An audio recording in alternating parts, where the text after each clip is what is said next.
ఆయన అప్పగించే గడియ నుంచి ఆయన సిలివేసే రోజు వరకు కూడా ఈ యొక్క 23 అధ్యాయం అంతటిని కూడా మనం చూడగలుగుతాం. హల్లెలూయా. ఈ 23 అధ్యాయం అంతటిని కూడా మీరు ధ్యానించినట్లయితే యేసు ప్రభువు గారి మీద ఏం మోపారంట? ఒక నేరాన్ని మోపారు. అది ఎలాంటి నేరం అంటే, యేసుక్రీస్తే ఒక రాజుగా ఆయన ప్రకటించుకున్న నేరం మీద యేసు ప్రభుని ఏం చేశారు? అరెస్ట్ చేశారంట. ఏం చేశారండి? అరెస్ట్ చేసి ఆయన్ని బంధించి ఆయనని పిలాతు వద్దకు తీసుకెళ్ళిందని సమాజం అంతా కూడా. దేవుని లేఖనాలు చలవిస్తూ ఉన్నాయి. నీవు నీతిగా జీవిస్తూ ఉంటే ఈ సమాజానికి నచ్చదు. నువ్వు నిజాలు మాట్లాడితే ఈ సమాజానికి నచ్చదు. నీవు ఎంతసేపు కూడా ఉన్నది లేనట్టు మాట్లాడు, ఒక వ్యక్తిని పొగుడుతూ మాట్లాడు, అబద్ధం మాట్లాడు, ఈ ప్రపంచం చాలా చక్కగా నిన్ను జ్ఞాపకం చేసుకుంటుంది, గుర్తుపెట్టుకుంటుంది. ఇక్కడ యేసు ప్రభువు మీద మోపింది పెద్ద నేరమేమీ కాదు. ఇప్పుడు నేను రాజుని అని ప్రకటించున్నంత మాత్రాన అది పెద్ద నేరం అయిపోతుందా?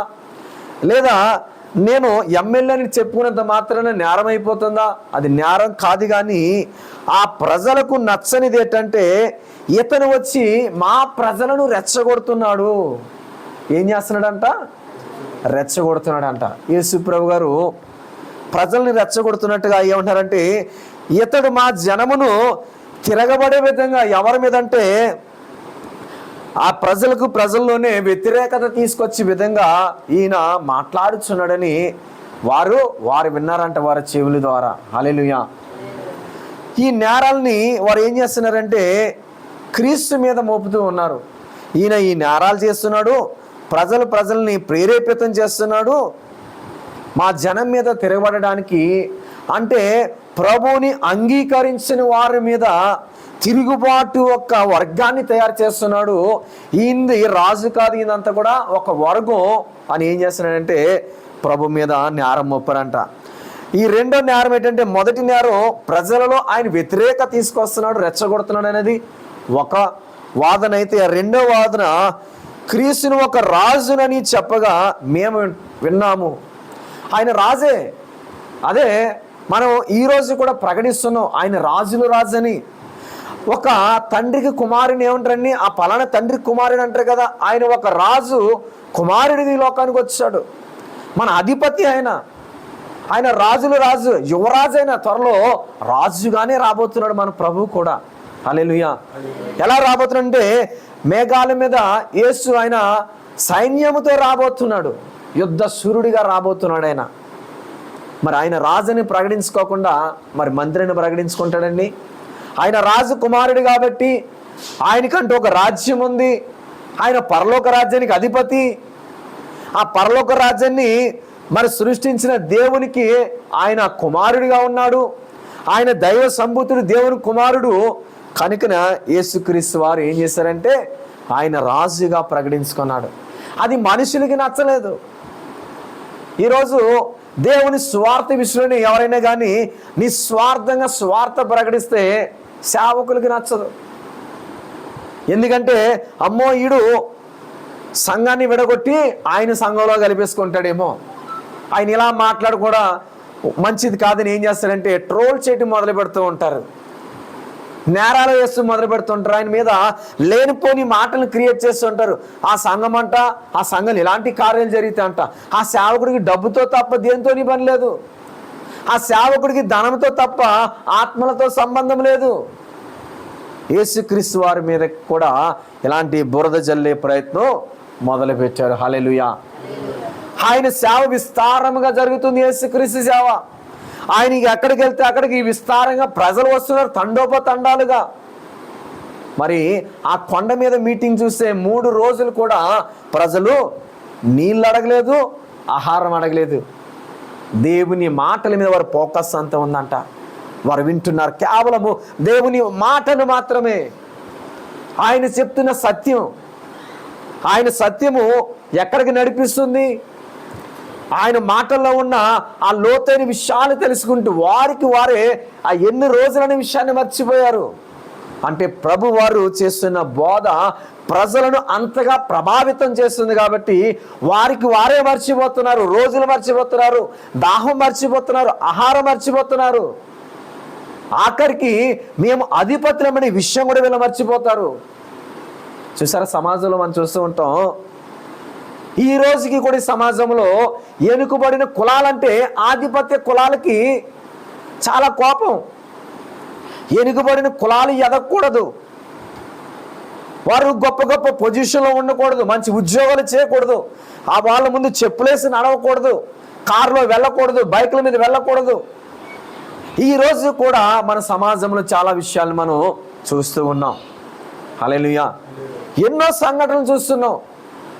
గుజరాత్లో పెండ్లి కుమారుడు గుర్రం మీద వెళ్తుంటే ఆ ఆధిపత్య కులాలు ఏం చేసినట్ట, కొట్టి చంపేసినాయి తట్టుకోలేక. ప్రభువుని కూడా ఆ రోజు అలాగే చంపివేయాలని ఒక కుట్రని వీళ్ళందరూ కూడా పన్ని ఉన్నారు.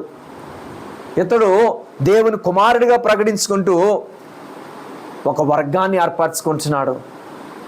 ఇతనికి పబ్లిక్లో చాలా పేరు ఎక్కువైపోతుంది. ఎలా ఉంటుందంటే, సింపుల్గా చెప్పాలంటే ఎవరికైనా కానీ సబ్స్క్రైబర్స్ ఎక్కువ అవుతున్నాడు అనుకో, ఇంకొకటికి ఎలా ఉంటుందండి, వాడికి ఇలాగైపోతున్నారు, ఏదో కుట్ర చేయాలి, ఏదో రకాన్ని బదనాం చేయాలి, వీన్ని నాశనం చేయాలి. లేదంటే ఎవరికైనా మంచి పేరు వచ్చిందనుకో, ఎవరైనా కానీ పలానా వ్యక్తి చాలా గొప్పవాడని, చాలా మంచివాడు అనుకో, ఏం చేస్తామని వెంటనే బురద జల్లి ప్రయత్నం చేస్తాం.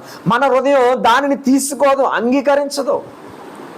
మంచిగా చదువుతున్న విద్యార్థి గురించి ఒక టీచర్ పొగిడాడు అనుకో, వెనకాల నుంచి ఏమంటారు, చెప్పవలే చాలు చాలులే అని ఏం చేస్తుంటారు, ట్రోల్ చేస్తుంటారు. క్రీస్తు మీద కూడా ఎలాంటి ట్రోల్స్ అంటే, వర్గాలలో భేదాన్ని సృష్టిస్తున్నాడు, వర్గ భేదం చూపిస్తున్నాడు, ఒక సైన్యాన్ని తయారు చేసుకుంటున్నాడు. ఆయనకు ప్రొడక్షన్ ఎందుకు? యేసుప్రభు లోకం నుంచి చనిపోవడానికే వచ్చాడు ఆయన. ఈ జనాలందరినీ తయారు చేసి ఆయన ప్రాణాలు కాపాడుకోవాలని కాదు. కానీ వీళ్ళు ఏం చేస్తున్నారంటే, ఇలాంటి వ్యక్తి సమాజంలో ఉండకూడదు. ఈ వ్యక్తి కానీ సమాజంలో ఉంటే ఈ సమాజాన్ని మార్చివేస్తాడు. ఆయన అన్నంత పని చేస్తాడు. దేవుని రాజ్య స్థాపన చేయడానికి వచ్చానని చెప్పాడు కదా, అది చేసి తీర్తాడని ఆ ప్రజల్లో ఒక భయం వచ్చిందని, ఒక అలజడి వచ్చింది. హల్లెలూయా. ఆ అలజడితో ఏం చేస్తారంటే, యేసుక్రీస్తు మీద నేరము మోపి ఏం చేద్దాం, పిలాతు దగ్గరికి తీసుకెళ్దాం, పిలాతు దగ్గర నిలబెడదాం. దేవుని వాక్యం ఉంటుంది, దేవుని పిల్లలారా మిమ్మల్ని సమాజంలో పంపుతున్న కానీ జాగ్రత్త, తోడేలు లాంటి మనుషులు మర్చిపో, వారు మిమ్మల్ని సమాజ మందిరంలో నిలబెడతారు, దూషిస్తారు, కొడతారు, హింసిస్తారు, చంపుతారని ప్రభు ఏ రోజో ఆయన ఈ లేఖనముల ద్వారా మనకి ఈ మెసేజ్ని అందించాడు. ఆయన ప్రభు వారికి తెలుసు. ప్రభు వారు అనుకుంటాడు మనసులో, అయినా నేను మీ కొరకి చనిపోవడానికి వచ్చిన వ్యక్తిని, మీరు ఇన్ని నేరాలు మోపినా, నన్ను ఎంతగా మీరు హింసించిన, గాయపరిచిన, నా తండ్రి నాకు అప్పగించిన పనిని నేను నెరవేర్చే వెళ్తానని ప్రభువు ఆయన ఒక దృఢ సంకల్పం కలిగి ఉన్నాడు, బలమైన విశ్వాసంతో ఉన్నాడు. ఆ విశ్వాసాన్ని కృంగదీయడానికి మనుషులైన వారు ఏం చేస్తున్నారంటే, ఆయన మీద నేరం మోపారంటే. హల్లెలూయా. ఆ తర్వాత మనం చూస్తే పిలాతు దగ్గరికి ఆయన తీసుకొచ్చినట్లు మనం చూస్తూ ఉంటాం. అక్కడ నుంచి అసలైన విషయాలు మనం చూడగలుగుతాం. చదువుకుంటూ వెళ్ళినట్లయితే అసలు ప్రభువారు ఎందుకు వచ్చారంటే, మొదటిగా మనం చూస్తే మనములను పాపముల నుంచి విడిపించడానికి అనే విషయాన్ని మనం చూద్దాం. హల్లెలూయా. కొన్ని విషయాలు లేఖనముల నుంచి మనం చూద్దాం. ప్రజలు చేసిన పాపముల నుంచి విడిపించడానికి తనకి తనగా ఆయన కలవరి సిలువలో ఏం చేయడానికి వచ్చాడు, ప్రాణం పెట్టడానికి వచ్చాడు. చూద్దాం. యెషయా రాసిన గ్రంథము, ఇది చూడండి, 1 కొరింథీయులు రాసిన గ్రంథం 15:3 చూడండి. మొదటిగా 1 కొరింథీయులు రాసిన గ్రంథం 15వ అధ్యాయం 3వ వచన భాగం.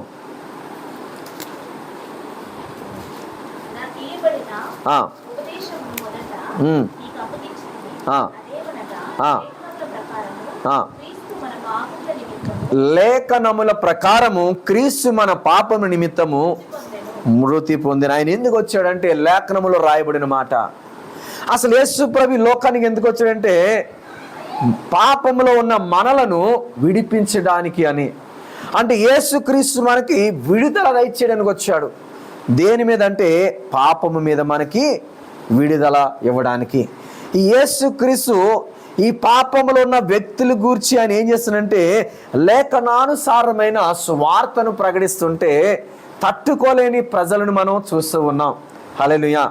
ఆయన ఏమంటున్నాడంటే నాకు ఇవ్వబడిన లేఖానుసారమైన విషయాన్ని నేను జ్ఞాపకం చేస్తున్నాను, మీ పాపముల నిమిత్తమే చనిపోవడానికి నేను వచ్చిన విషయాన్ని ఈ ప్రజలు జీర్ణించుకోలేకపోయారు. హల్లెలూయా. ఇతనేంటి ఇలా మాట్లాడుతున్నాడు అంటే వారిని కూడా పాపులు అన్నాడు కనుకనే వారు పాపులుగా అంగీకరించలేకపోతున్నారు. అదే యేసుక్రీస్తు వారు మీరు నీతివంతులు, ఒక వర్గం ఉంది పాపం చేసిన వర్గం, ఆ వర్గం వారి కొరకు నేను చనిపోవడానికి వచ్చానంటే వారిని దేవుని మీద నిందేస్తారండి? నిందేయరు. ఎందుకంటే దేవుడు వారిని మంచిగా చూపిస్తున్నాడు కాబట్టి. ఇక్కడ వీళ్ళకు వచ్చిన ఆ కక్ష లేదంటే ఆ హృదయంలో వారికి వచ్చిన ఆ ఆలోచన ఏంటంటే ఇతను మనలను పాపులు అంటున్నాడు. సమాజంలో మేము తెల్లబట్టలు వేసుకుంటే లేచి మాకు నిలబడుతున్నారు, దండాలు పెడుతున్నారు, అయ్యా అంటున్నారు, వంగి నమస్కారాలు చేస్తున్నారు. ఇతడు ఎవరు వచ్చి మమ్మల్ని పాపులు అంటున్నాడు, మన కొరకే చనిపోవడానికి వచ్చానని అంటున్నాడనే విషయాన్ని వారు జీర్ణించుకోలేకపోయారు. హల్లెలూయా. అందుకని వీరందరూ కూడా ఏం చేస్తారంటే ఒక కుట్ర పన్నుకున్నారు. అంతా కూడా ఎలాగైనా ఇతన్ని ఈ భూమి మీద లేకుండా చేసేయాలి. హల్లెలూయా. ఎప్పుడైతే దేవుడు ఇలాంటి లేఖానుసారమైన మాటలు మాట్లాడుతున్నాడో వారిలోనికి హృదయంలోనికి ఏమొచ్చిందంటే ఆయనను చంపివేసిన కుట్రతో కూడిన ఆలోచనలతో కూడిన ఆ యొక్క బీజాలు ఏర్పడిన వాళ్ళకి. హల్లెలూయా. ఇంకొక మాట చూద్దాం. 1 యోహాను 1:7 భాగంలో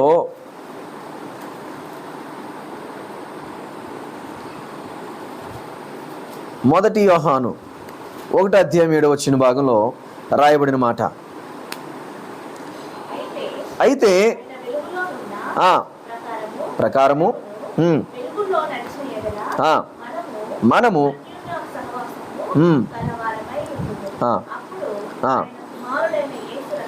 అప్పుడు ఆయన కుమారుడైన యేసు క్రీస్తు రక్తము ప్రతి పాపము నుండి మనలను పవిత్రులుగా చేయును. ఎవరి రక్తం అంటే ఇది తండ్రి ఏ కుమారుడినైతే పంపించాడో ఆ కుమారుని రక్తం, ఆ కుమారుడు అనగా యేసు క్రీస్తు రక్తము ప్రతి పాపము నుండి మనలను పవిత్రులుగా చేయునంట. హల్లెలూయా. ఈరోజు పాపములో ఉన్న నీ కొరకు ఆయన మరణించాడని విషయం తెలుసు. పాపములో ఉన్న మనలను విడిపించడానికి యేసుక్రీస్తు వారి లోకానికి వచ్చాడని తెలుసు. నిశ్చయముగా ఆయన మన రోగములను భరించడానికి వచ్చాడని తెలుసు. యేసుక్రీస్తు ఎందుకు వచ్చాడంటే నిశ్చయముగా మన పాపములను క్షమించడానికి. హల్లెలూయా. మన పాపములు క్షమించబడాలంటే మనం లక్ష సోపుతో తోముకుంటే మన పాపం పోదు, లేదంటే ఎడని షోల్డర్తో తలకు స్నానం చేస్తే మన పాపం పోదు, రకరకాలైన ఎన్ని డిటర్జెంట్లు వాడినా కానీ మన పాపము పోదు. కానీ మన పాపము పోవాలంటే పరిశుద్ధుడైన కుమారుడైన యేసుక్రీస్తు రక్తము వలన మాత్రమే ఇది సాధ్యం. అదే ఆయన చెప్పిన సత్యం. ఈ సత్యం వారికి ఎలా ఉందంటే చాలా చేదుగా అనిపించింది. ఎవరికైనా ముందు 2 లడ్డూలు ఇచ్చిన తర్వాత 4 యాపాకులు ఇచ్చి తినమంటే తింటాడా? జీర్ణించుకోలేము మనం. ఆయన చెప్పిన మంచిని కూడా ఈ జీర్ణించుకోలేకపోతుంది సమాజం ఈరోజు. అందుకనే దేవునిని వ్యతిరేకిస్తున్నారు ఈరోజు. దేవుడు అంటే లెక్కలేని తనంగా చూస్తూ ఉన్నారు. కానీ ఆయన ఏమంటున్నాడంటే నేను మీ కొరకు ఎందుకు వచ్చిందంటే మీ పాపముల నిమిత్తమే వచ్చాను. హల్లెలూయా. నువ్వు ఇచ్చే కానుకల కోసం రాలేదైనా, నువ్వు ఇచ్చే దశమ భాగాల కోసం రాలేదైనా, లేదంటే నువ్వు వచ్చే అర్పణల కోసం దేవుడు రాలేదు. కానీ నీవు చేసిన పాపములో నుండి నిన్ను విడిపించడానికి, ఆ పాపములో ఊబిలో ఉన్న నిన్ను బయటకు తీసుకురావడానికి యేసుక్రీస్తు లోకానికి వచ్చాడు. హల్లెలూయా. ఆయన అంటున్నాడు కదా ప్రతి పాపము నుండి మనలను పవిత్రులుగా చేయడానికి యేసుక్రీస్తు రక్తము చిందించవలసి వచ్చింది ఈరోజు.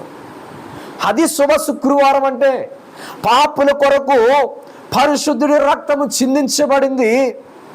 పాపుల నిమిత్తమైన కలవరి శిలువలో ప్రాణము పెట్టడం జరిగింది.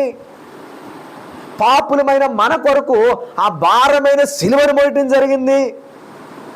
మన కొరకు ఆయన కొరడాలు దెబ్బలు కూడా రుచి చూసినట్లుగా మనం చూస్తూ ఉన్నాం. మనం ఏం చేస్తామండి? నన్ను కొడితే నేను ఊరుకుంటానా? ఎందుకు కొడతామంటాం మనం. నన్ను కొట్టడానికి నువ్వెవడో, నన్ను పాప అనడానికి నువ్వెవడో అంటూ ఉంటాం మనం. కానీ యేసుక్రీస్తు వారి మీద ఎలాంటి నేరాలు మోపారంటే ఆయన్ని దొంగగా చిత్రీకరిస్తూ ఉన్నారు. హల్లెలూయా. ఆయనకున్న నీతిని చెరిపివేయడానికి, ఆయన నీతివంతుడని తెలుసులకి, ఆయన పరిశుద్ధుడని తెలుసు, ఆయన దేవుని కుమారుడని తెలుసు, ఆయన ఏ పాపం చేయలేదని తెలుసు, కానీ కుట్రపూరితముగా ఆయన మీద నేరం మోపడం చూస్తూ ఉన్నాం. హల్లెలూయా. చూడండి ఒకసారి, పిలాతు అంటాడు కదా, చూద్దాం లూకా సువార్తలో కొన్ని విషయాలు పిలాతు అక్కడ మాట్లాడుతున్న మాటలు చూద్దాం మనం.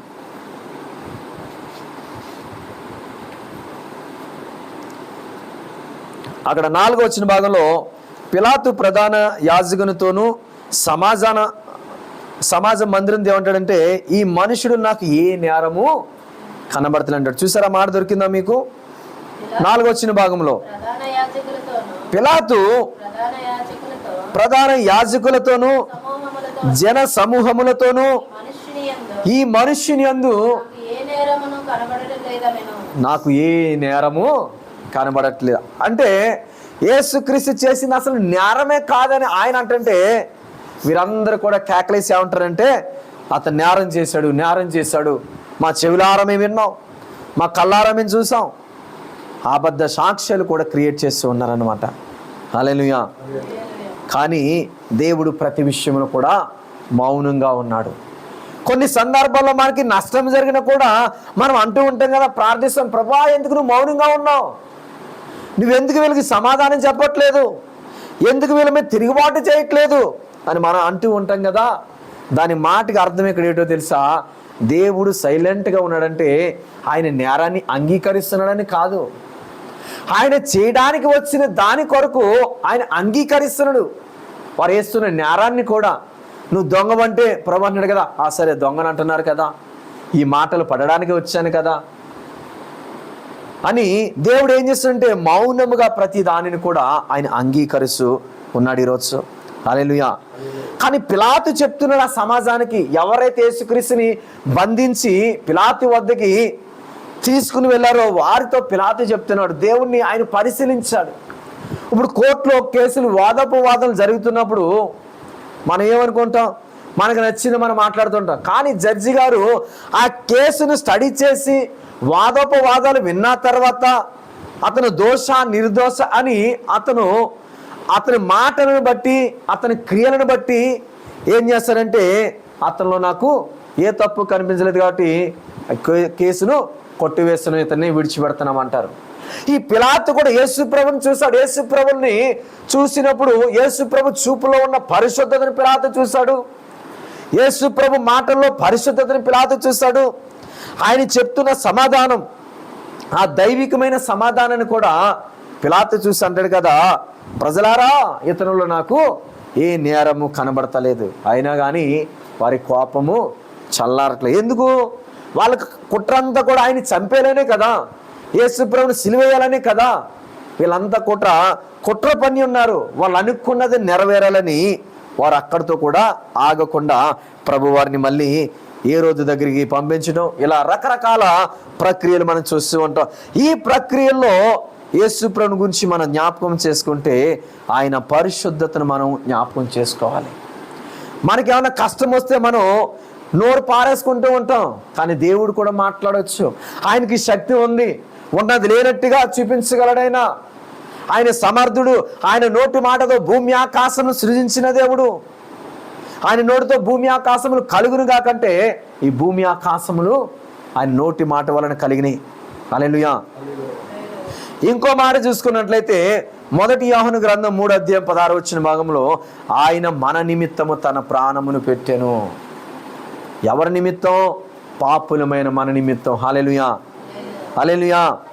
కాబట్టి మనం చూసుకున్న మాట ఇక్కడ తీసరా మాట తీయాలి త్వరగా. 3వ అధ్యాయం 16 వచ్చిన భాగం. ఆయన మన నిమిత్తము తన ప్రాణమును పెట్టెను, దీని వలన చాలండి. ఆయన మరణము ద్వారా నీకు పాపం మీద విడుదల ఇవ్వటమే కాకుండా ప్రేమ ఎలాంటిదో కూడా చూపిస్తుందంట క్రీస్తు మరణం. హల్లెలూయా. యేసయ్య మరణం ఎలాంటిదో పాపముల నుంచి మనల్ని విడిపించేది. అదేవిధంగా యేసు మరణము పాపములో ఉన్న నీకు ప్రేమ అంటే ఏంటో చూపించేది. ఆయన సిలువలో కూడా ప్రేమను చూపించడం మనం చూస్తూ ఉన్నాం. హల్లెలూయా. ఆయన సిలువలో ప్రాణం పెడుతున్నప్పుడు కూడా ప్రేమను మాత్రమే, 7 మాటల్లో ఆయన ప్రేమ ఎలాంటిదో మనం చూడబోతున్నాం. హల్లెలూయా. ఈ మాటలు ముగించిన తర్వాత మన 7 మాటలు చూసినప్పుడు క్రీస్తు ప్రేమ ఎలాంటిదో మనం చూసి అనుకుంటాం, నిజమే కదా, మన తండ్రి ఇంత గొప్ప ప్రేమ. ఆయన ఎందుకు వచ్చాడనే విషయాన్ని మరొక విషయంలో మనం చూస్తే మాట, ఆయన మన నిమిత్తమే తన ప్రాణాలను బలిగా అర్పించడానికి వచ్చాడు. హల్లెలూయా. ఎవరున్నారు నీ కొరకు నా కొరకు ప్రాణం పెట్టేవారు? నీ కొరకు నా కొరకు ప్రాణం పెట్టేవారు ఎవరైనా ఉన్నారంటే ఏ ఒక్కరు లేరు. కానీ దేవుడు ఆయనకి తెలిసి కూడా వచ్చాడండి. ఆయన ఎవరికైనా నువ్వు అక్కడికి వెళ్తే నీకు ఈ నష్టం జరిగిందంటే వెళ్తాం మనం? 2వ రోజు కూడా వెళ్ళాం మనం. ఏమో, ఇప్పుడు మన మార్గం గుండా వెళ్తున్నప్పుడు ఆ పలానా దారిలో పలానా స్ట్రీట్లో అక్కడ పిచ్చుకొక్కుంది అన్నారు అనుకో, ధైర్యం చేసి వెళ్ళగలమా? ఉన్నా వెళ్ళం మనం. ఏమో ఎటు నుంచి వచ్చి మన మీద దాడి చేస్తుందో, మనల్ని గాయపరుస్తుందో, ఆ దారంటే వెళ్లకుండా 1 కిలోమీటర్ దూరమైనా కానీ ఆ వేరే మార్గాల్లోని వెళ్తూ ఉంటాం. కానీ యేసుక్రీస్తు ప్రభువారికి ఆయన ఈ లోకంలోనికి రాకముందే తండ్రి చెప్పాడు, నువ్వు ఇలాగ ఈ లోకానికి ఫలానా సమయంలో వెళ్ళాలి. మీకా ప్రవచనం, యేసయ్య ప్రవచనాల్లో మనం చూస్తాం యేసు ప్రభు పాపుల నిమిత్తం ఈ లోకంలోనికి ఆయన పరిశుద్ధుడిగా శరీరధారిగా వెళ్ళి వారి కొరకు రక్తం చిందించాలని తండ్రి ప్రణాళిక కుమారుడితో చెప్పారు. ఇప్పుడు మా నాన్నగారు, నువ్వు ఆ పని చేయడం వల్ల నీకు నష్టం ఉందనడం నేనేంది చేస్తాను, నువ్వే చేసుకుని నష్టం మీద నువ్వు భరించి అంటావా లేదా? పిల్లలకి తల్లిదండ్రులు చెప్తూ ఉంటారు, అమ్మ ఈ పని చేయన్నామనుకో నువ్వు చేసుకోలేమంటాం. కానీ యేసుక్రీస్తు ప్రభువారు ఆయన తండ్రి ఏదైతే మరణం గురించి వార్త చెప్పాడో అప్పుడు మౌనంగానే ఉన్నాడు.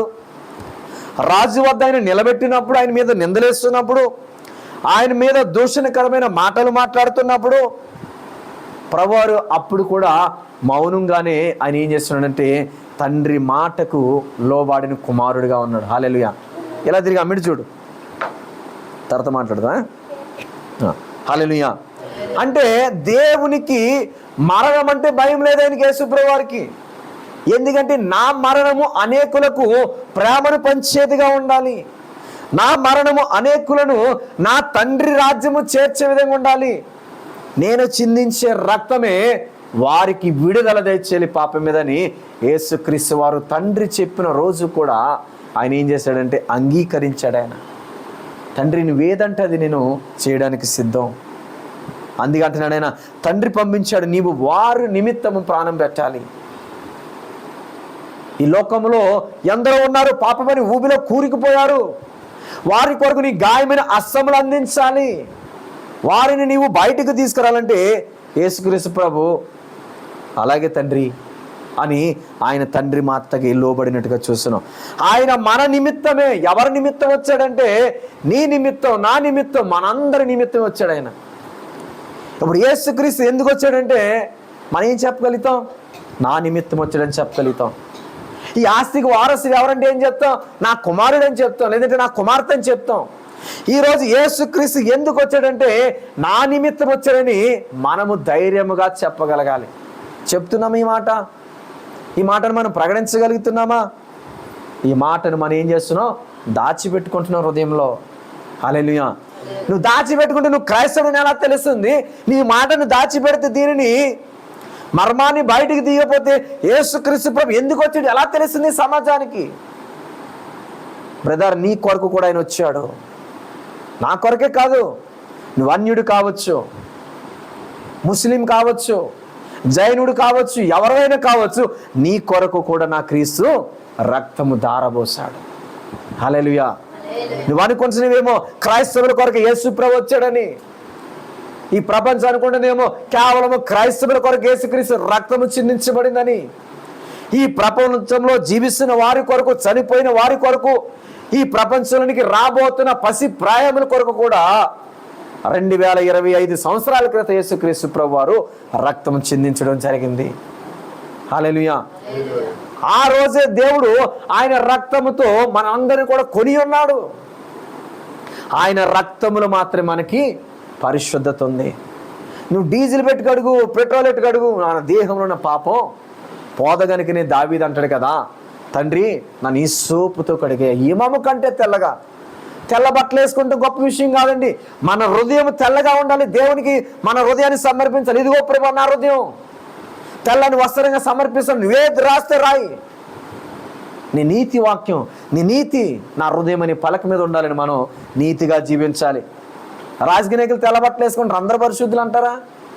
సేవకులు అందరూ తెల్లబట్టలు వేసిన అందరు పరిశుద్ధులు అంటారా? ఎవరు కాదండి. ఈ తెల్లబట్టల్లో పరిశుద్ధత లేదు. నీ హృదయంలో పరిశుద్ధత ఉండాలి. నీ దేహాన్ని పరిశుద్ధంగా కాపాడుకోవాలి.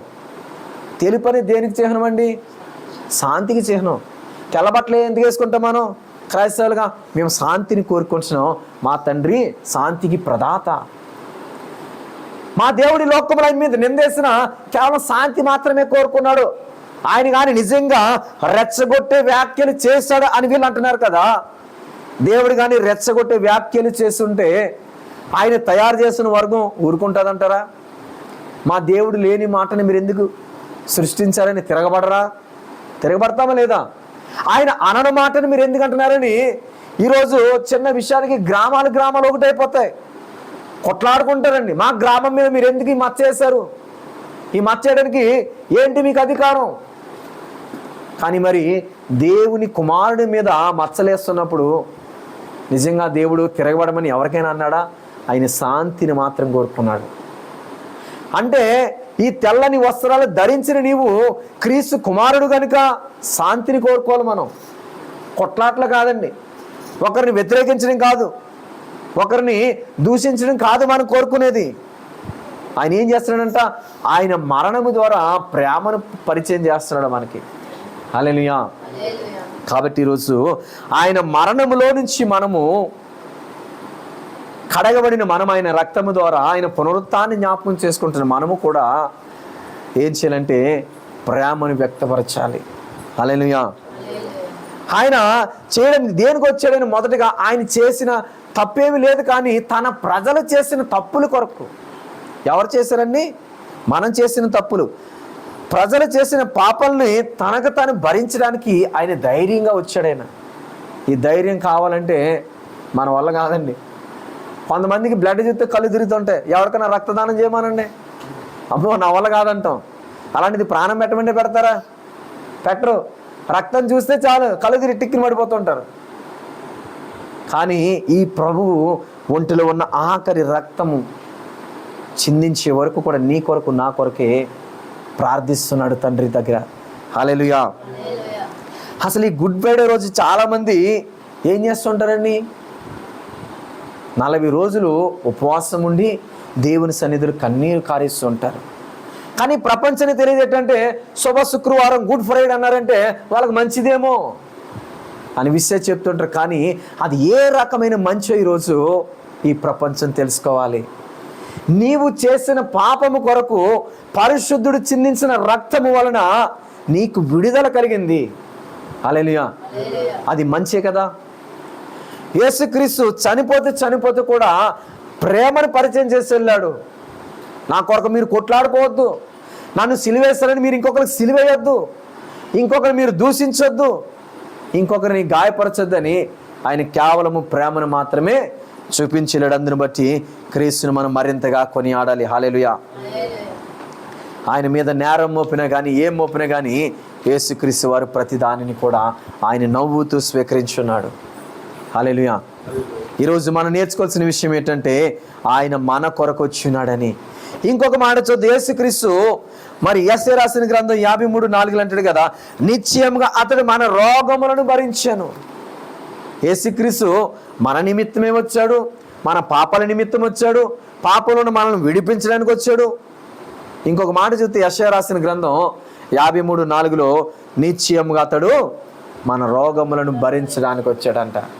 హల్లెలూయా. ఎన్ని విషయాలు ఉన్నాయో చూడండి ఈరోజు. 7 విషయాలే కాదండి. మనం ఏం చేస్తామంటే యేసుక్రీస్తు పలికిన 7 విషయాలను చూస్తాం, కానీ ఆయన గురించి అనేకమైన విషయాలు. హల్లెలూయా.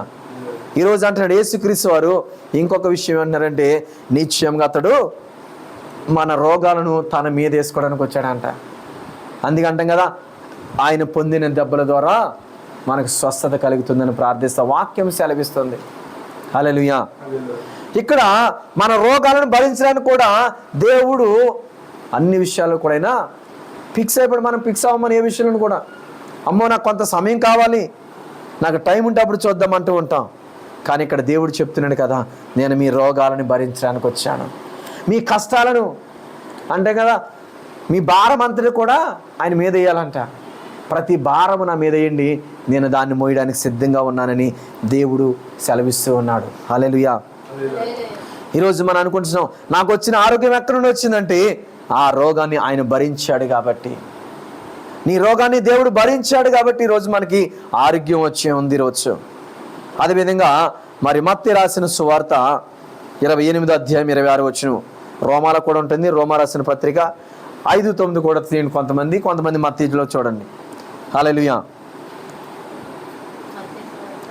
మత్తయి సువార్త 28:26 భాగం.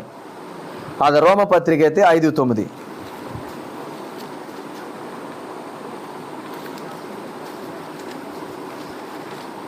తీసారా? 28:26 చూడండి. 20 అనుకుంటాను చూడండి ఒకసారి.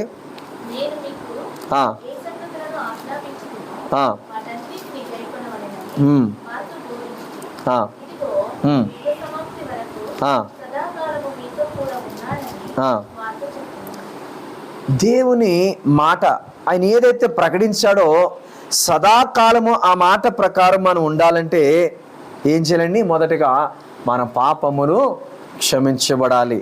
మన పాపాలు క్షమించబడకుండా మనం ఎన్ని యాగాలు చేసినా కానీ, ఎన్ని యజ్ఞాలు చేసినా కానీ మన పాపం అనేది మనలో నుంచి పోకుండా ఉంటే మనం పరిశుద్ధులు కాలేం. దేవుడు ఈ లోకానికి ఎందుకు వచ్చాడంటే నీకు నాకు పరిశుద్ధత ఇవ్వడానికి ఆయన వచ్చినట్టుగా మనం చూస్తూ ఉన్నాం. యేసుక్రీస్తు వారి లోకంలో మన కొరకు రావటమే కాదు కానీ ఆయన రక్తం చిందించడం ద్వారా మనలను పరిశుద్ధులుగా చేశాడనే విషయాన్ని మనం గ్రహించాలి. ఈరోజు పరిశుద్ధత లేకుండా ఏ ఒక్కడు కూడా దేవుని దగ్గరికి రాలేడనే విషయాన్ని మనం జ్ఞాపకం చేసుకుందాం. అంటే యేసుక్రీస్తు వారు మరణము ద్వారా మనకి పరిశుద్ధతనిచ్చాడు, ఆయన రక్తము ద్వారా పాపములో నున్న మనకు విడుదల ఇవ్వటం కూడా మనం చూస్తూ ఉన్నాం. ఇంకొక మాట చూద్దాం. రోమ పత్రిక 5:6 చదవండి. 6-9 కూడా 9 తర్వాత చూద్దాం. అనగా మనం ఇంకా బలహీనులమై ఉండగా క్రీస్తు యుక్త కాలమున భక్తిహీనుల కొరకు చనిపోయిన. ఈ మాట కూడా అండర్లైన్ చేసుకొని మనం రాసుకోవాలి.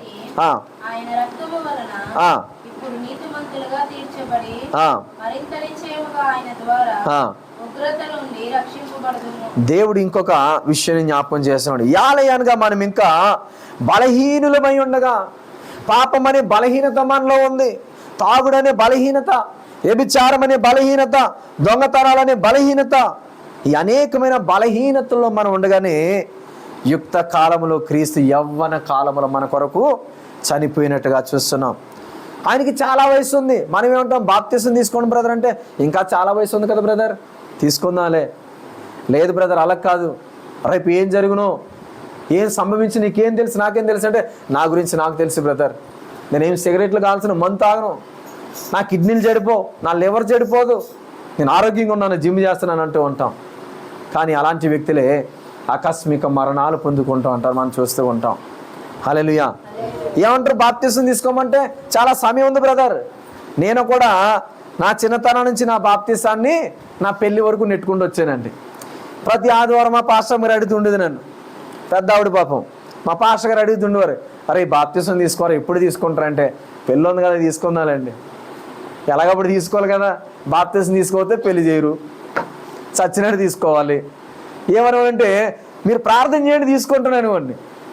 ఉపవాస ప్రార్థనలు 3 రోజులు జరిగి ఉపవాసం ఉండేవాడిని. వాళ్ళు అనుకునేవారు బాప్తిసం కొరకు ఏమైనా సిద్ధపాటు పడ్డాడే 3 రోజులు ఉపవాసం ఉన్నాడు అనుకునేవారు. కానీ ఆ ఉపవాసం అవగానే నిమ్మకాయ నీళ్ళు ఇచ్చేవారు. 3 రోజులు కూడా కటిక ఉపవాసం, ఏం తినడం లేదు, తాగడం లేదు. వాళ్ళందరూ అనుకున్నారు చాలా భక్తిగా 3 రోజులు ఉన్నాడు, బాప్తిసం తీసుకుంటాడేమో. నిమ్మకాయ నీళ్ళు తాగిన తర్వాత పక్కకి వెళ్ళిపోతుండేవాడు. నేను బాప్తిసం టైంలో సైడ్ అయిపోతుండేవాడిని. కానీ బాప్తిసం అనేది సరైన సమయంలో తీసుకుంటే దేవుని ప్రొటెక్ట్ మనకు ఉంటుందండి, పాపములు పడిపోకుండా. చూడండి ఇక్కడ అన్నాడు, యుక్త కాలంలో యేసుక్రీస్తు వారు మరణించాడంటే యుక్త కాలంలో బాప్తిసం ఎందుకు తీసుకోకూడదు? మన బలహీనతల కొరకే కదా ఆయన మరణించాడు. ఆ బలహీనత నీలో ఉండకూడదంటే రక్షించబడాలి నీవు. హల్లెలూయా. యాలయనగా మనం ఇంకా బలహీనులమై ఉండగా క్రీస్తు యుక్త కాలమున ఎవరి కొరకంటే భక్తిహీనుల కొరకు. మనందరూ ఎవరో భక్తిహీనులు, మనం సరైన భక్తి లేదు, అసలు వాక్యం అంటే తెలీదు. చూడండి, అలాంటి సమయంలోనే దేవుడు ఒక పునాది వేశాడండి. ఈ భక్తిహీనులని ముద్ర మీలో నుంచి నేను చెరిపివేస్తానని ఆయన రక్తం చిందించాడు. హల్లెలూయా. దేని కొరకు అనుకుంటున్నావు? నీ మీద ఉన్న ముద్రను చెరిపేయడానికి. ఎవరైనా దొంగ దొంగ దొంగ అంటే ఊరుకుంటాడా?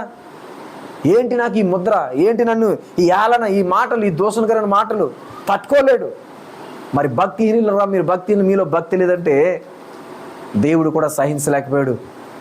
నా తండ్రి పిల్లలు, వీరి కొరకే కదా నేను పరిశుద్ధమైన జీవితాన్ని జీవించాలని ఈ లోకానికి వచ్చాను. నా పరిశుద్ధతను చూపించడానికే కదా వచ్చాను. వీళ్ళని భక్తిహీనులు అంటే నేను ఎలా సహించగలనని దేవుడు ఏం చేశాడంటే ఆ ముద్రను చెరిపివేయడానికి దేవుడు తన రక్తం చిందించవలసి వచ్చిందండి. హల్లెలూయా.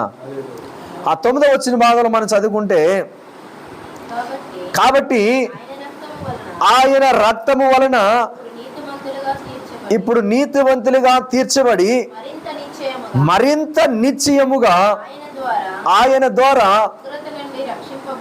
ఉగ్రత నుండి రక్షించబడదుము. ఉగ్రత నుంచి దేవుడు నిన్ను రక్షించడానికి కూడా ఆయన ఏం చేశాడంట? రక్తం చిందించాడు ఆయన. హల్లెలూయా. ఆయన రక్తము చిందించబడకుండా ఎవరు కూడా నీతివంతులు కాలేం. ఆయన రక్తములో కడగబడకుండా ఎవరు కూడా పరిశుద్ధులు కాలేం. ఆయన రక్తము చిందించబడకుండా ఆ ఉగ్రత దినాల నుంచి ఎవరము కూడా తప్పించుకోలేం. ఆయన రక్తము చిందించకుండా ఆ నరకాగ్ని నుంచి ఎవరు కూడా తప్పించుకోలేరు. హల్లెలూయా.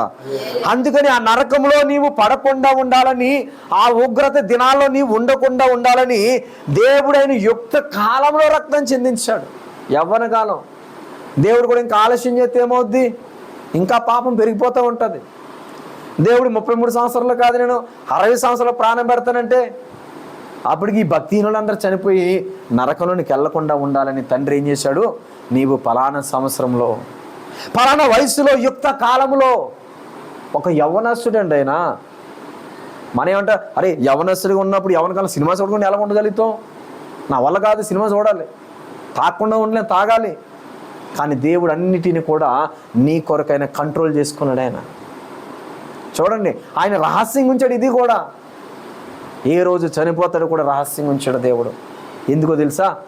తట్టుకోలేరు ప్రజలు, నా ప్రజలు నన్ను సిలువకు అప్పగించిన వారు. నేను వీరి మధ్య వీళ్ళకి మేలు జరుగుతుంది. ఒక మేలు జరుగుతున్న వ్యక్తి ఉన్నాడు అనుకో, అతనికి ఏమన్నా జరిగితే మనం ఏం చేస్తాం? తలడిల్లిపోతాం. ఏదో రకంగా కాపాడుకోవాలి. అరే ఆడి నా కొరకు ప్రాణం పెట్టడం కూడా సిద్ధోరా, నాకు ఒకనొక సమయంలో రక్తాన్ని ఇచ్చాడు. అలాంటి వాడు చనిపోతే ఎలా ఊరుకుంటా? యాక్సిడెంట్లో చూడండి, ఎవడన్నా వాడు కూడా నేను రక్తం ఇవ్వడానికి సిద్ధంగా ఉన్నాను. డబ్బులు లేవా? డబ్బుల మీద సిద్ధం. అలాంటి వ్యక్తి బతకాలని ఎంతో తాపత్రయపడుతుంటాం, ఎంతో ప్రయత్నాలు చేస్తుంటాం. ఈయన కూడా పలానా సమయంలో నేను చనిపోతాను మీ కొరకని ముందుగా చెప్పుంటే ప్రజలందరూ కూడా ఏం చేస్తారు? క్రీస్తుని కాపాడుకోవాలి మనం ముందుగానే. ఎలాగైతే వీరందరూ కూడా శత్రు సమూహం ఎలాగైతే ఆయన మీద నిందలేస్తూ ఉన్నారో, ఆయనను ఎలాగైతే సిలువకు అప్పగించాలని చూస్తున్నారో, మరి దేవుని ద్వారా లబ్ధి పొందిన వారు కూడా ఏం చేస్తారు? కొన్ని ప్రణాళికలు రచించుకుంటారు. మన దేవుణ్ణి ఎలాగైనా కాపాడుకోవాలి. అపోస్తలులైన పౌలును ఎలాగైతే కాపాడుతూ వచ్చేవారో, రాత్రులు ఏం చేస్తారంటే అపోస్తలులైన పౌలుని ఆ రోమా సైన్యం అటు నుంచి వస్తుంటే వీళ్ళు ఏం చేస్తారంట? పైనుంచి కట్టలకి తాళ్ళు కట్టి ఆ గంపల్లో నుంచి దింపి నువ్వు ఇటు సైడ్ వెళ్ళు డైరెక్షన్ ఇస్తుండేవారు. అటు నుంచి రోమా సైనికులు వస్తున్నారు. వీళ్ళంతా కూడా దేని కొరకు ప్రాణాలు అరచేతులు పెట్టుకుని బ్రతికారంటే ఇంకొంతకాలం క్రీస్తు సువార్త చేయాలని ఆశ. హల్లెలూయా. మరి అలాంటప్పుడు ఈయన ఫలానా సంవత్సరంలో చనిపోతాడని తెలిస్తే వీళ్ళందరూ ఏం చేస్తారు, ఈయన ఇంకా కొంతకాలం ఉంటే చాలా బాగుంటుంది, ఫలానా ఎమ్మెల్యేని చాలా మంచి పనులు చేశాడు, ఫలానా ముఖ్యమంత్రి దేశాన్ని చాలా మంచి పరిపాలన నడిపించాడు, ఆయన ఇంకొంతకాలం పరిపాలన చేస్తుంటే బాగుండు అనుకుంటున్నామే. మరి దేవుని విషయంలో అనుకోరా? కానీ యుక్త వయసులైన ప్రాణాన్ని మన కొరకు ఇచ్చాడంట. మనం భక్తిహీనులుగా చనిపోకూడదని. హల్లెలూయా. ఎలాంటి గొప్ప మాట చూడండి ఇక్కడ. కాబట్టి ఆయన రక్తము వలన ఇప్పుడు నీతివంతులుగా తీర్చబడ్డాం. యేసుక్రీస్తు చిందించిన రక్తము ద్వారా ఆయన ఆ కొనబడిన మనల్ని ఏదైతే రక్తం ఉందో, కడిగిన రక్తం, ఆ రక్తము ద్వారా ఈరోజు మనం నీతివంతులు నిలిచబడ్డాం. ఒకప్పుడు ఎలా ఉన్నాం? భక్తిహీనులుగా ఉన్నాం, ఒకప్పుడు పాపులుగా ఉన్నాం.